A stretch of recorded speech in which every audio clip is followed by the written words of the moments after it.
Hi friends, नमस्कार। कैसे हैं आप लोग? एक बार फिर से आप सबका आपके YouTube चैनल में बहुत बहुत अभिनंदन। फ्रेंड्स, उम्मीद करता हूं आप सब लोग अच्छे होंगे, कुशल होंगे, अपने अपने घरों में सुरक्षित होंगे।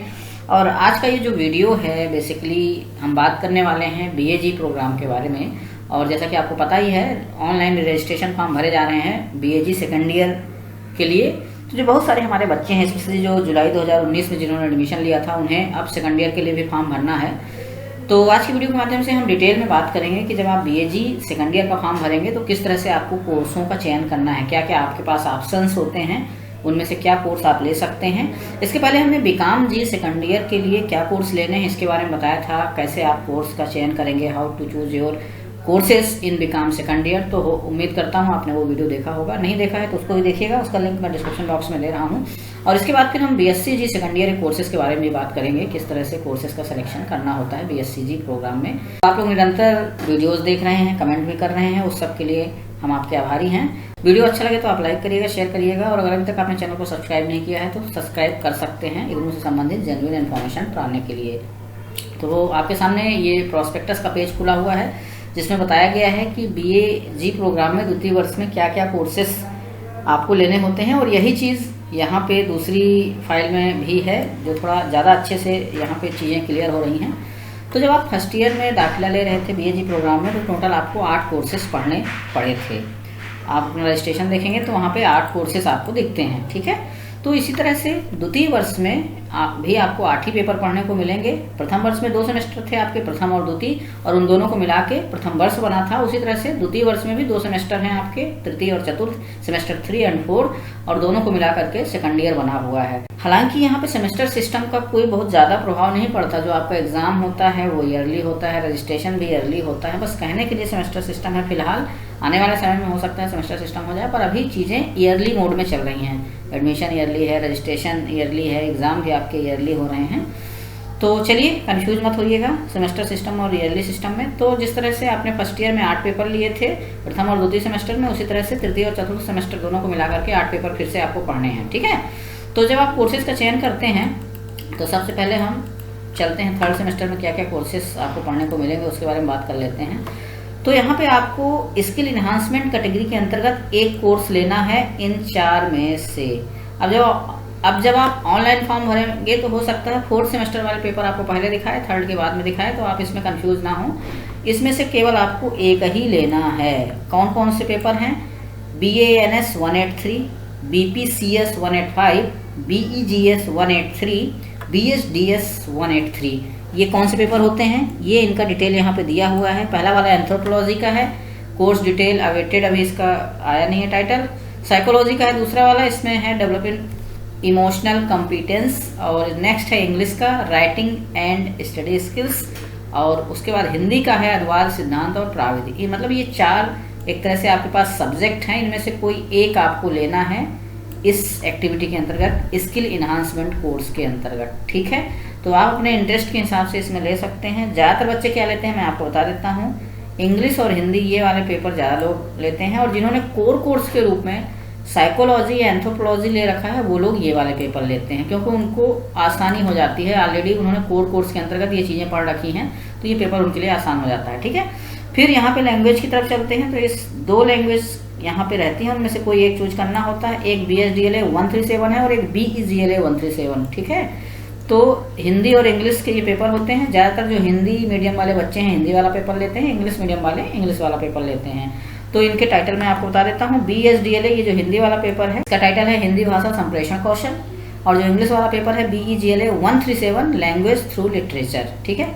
तो ये आपके 2 पेपर हो गए, और इनमें से कोई एक लेना होता है। तो पहले वाली कैटेगरी में भी आपको एक लेना था, दूसरी वाली कैटेगरी में से भी आपको एक लेना था।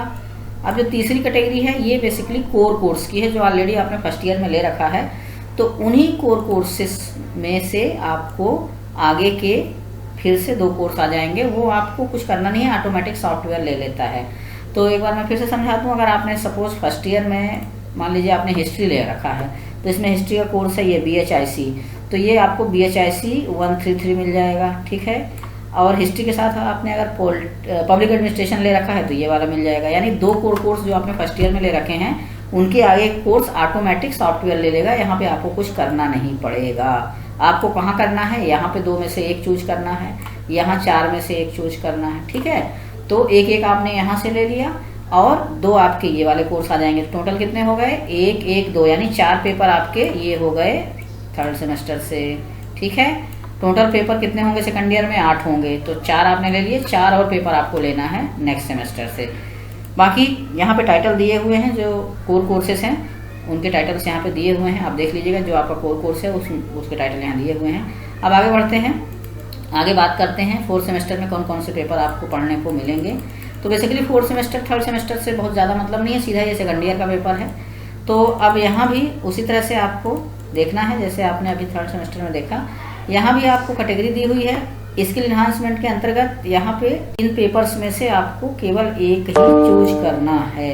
ठीक है, एक पेपर केवल आपको चूज करना है स्किल इन्हांसमेंट कैटेगरी के अंतर्गत। और ये जो पेपर दिए हुए हैं इसमें से देखिए आप 7 पेपर दिए हुए हैं। इसमें एक एंथ्रोपोलॉजी है, इकोनॉमिक्स है, पब्लिक एडमिनिस्ट्रेशन है, साइकोलॉजी के 2 पेपर हैं, सोशोलॉजी का 1 पेपर है, हिंदी का 1 पेपर है। ठीक है, क्या क्या है इसमें आप देख लीजिए। मेन इसमें हिंदी वाला रेडियो लेखन का पेपर है, BSDS। सोशोलॉजी की बात करें तो टेक्निक्स है फिल्म मेकिंग की, और साइकोलॉजी के 2 हैं, स्कूल साइकोलॉजी और मैनेजिंग स्ट्रेस, ये 2 पेपर हैं। पब्लिक एडमिनिस्ट्रेशन पे लॉजिस्टिक मैनेजमेंट के ऊपर है, इकोनॉमिक्स में डाटा एनालिसिस के ऊपर है। ठीक है, और एक एंथ्रोपोलॉजी का भी पेपर यहाँ पे है। तो इन पूरे में से केवल एक आपको लेना है, अपने इंटरेस्ट के हिसाब से, अपनी रुचि के हिसाब से एक पेपर आपको यहाँ से चूज करना है। ठीक है, ज़्यादातर लोग क्या लेते हैं वो भी यहाँ पे बता देता हूँ।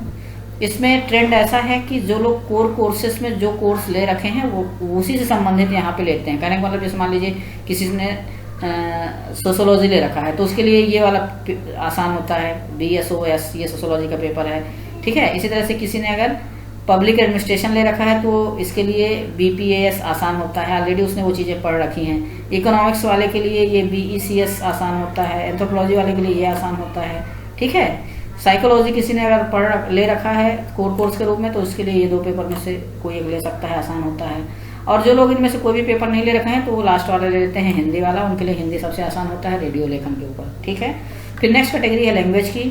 हर बार की तरह यहाँ भी 2 लैंग्वेज हैं, एक हिंदी है और एक इंग्लिश, इसमें से एक लेना होता है। ज़्यादातर हिंदी मीडियम के बच्चे हिंदी वाला लेते हैं, इंग्लिश मीडियम वाले इंग्लिश वाला लेते हैं। लेकिन एक चीज़ और बता दूँ, यहाँ पे आप फ्री हैं, कोई ऐसा नहीं है कि आपने हिंदी मीडियम ले रखा है तो हिंदी ही लेंगे। आपको अगर इंग्लिश पढ़ने में इंटरेस्ट है तो आप हिंदी मीडियम के होते हुए भी इंग्लिश वाला पेपर ले सकते हैं। ठीक है, 2 पेपर यहाँ से हो गए, बाकी 2 पेपर आपको अपने कोर कोर्सेस में से लेना है। जो आपने फर्स्ट ईयर में ऑलरेडी ले रखे हैं वो ऑटोमेटिक सॉफ्टवेयर ले लेता है, यहाँ पे आपको कुछ करना नहीं है। तो आपको क्या करना है, इन पेपरों में से, इन 7 पेपरों में से एक चूज करना होता है। जब आप RR फॉर्म भरते हैं, रजिस्ट्रेशन का फॉर्म भरते हैं, लैंग्वेज वाले में से एक चूज करना होता है। सेम यही प्रैक्टिस आपको ऊपर वाले में भी करना था। ये 4th सेमेस्टर था, वो 3rd सेमेस्टर था। तो इस तरह से आपको 8 पेपर पढ़ने को मिलते हैं BAG प्रोग्राम के अंतर्गत सेकंड ईयर में। ठीक है, तो वीडियो कैसा लगा आपको बताइएगा। मेरी ये कोशिश है कि आपको अब कोर्स सिलेक्शन के बारे में दिक्कत नहीं जाएगी, आप समझ गए होंगे। और ऑलरेडी जो आप प्रोस्पेक्टस डाउनलोड करेंगे तो ये पूरी चीज़ें उसमें दी हुई हैं। यहाँ पे मैंने थोड़ा सा इसको शॉर्ट में बताने का प्रयास किया है, तो उम्मीद करता हूँ आप चीज़ों को समझ गए होंगे। कहीं कोई डाउट हो तो आप कमेंट कर सकते हैं। वीडियो अच्छा लगा हो तो लाइक करिएगा, शेयर करिएगा। और अगर आपने चैनल को अभी तक सब्सक्राइब नहीं किया है तो जेन्युइन इन्फॉर्मेशन पाने के लिए इस चैनल को सब्सक्राइब कर सकते हैं। तो फ्रेंड्स, थैंक्स फॉर वॉचिंग। मिलते हैं नेक्स्ट वीडियो में। Take care.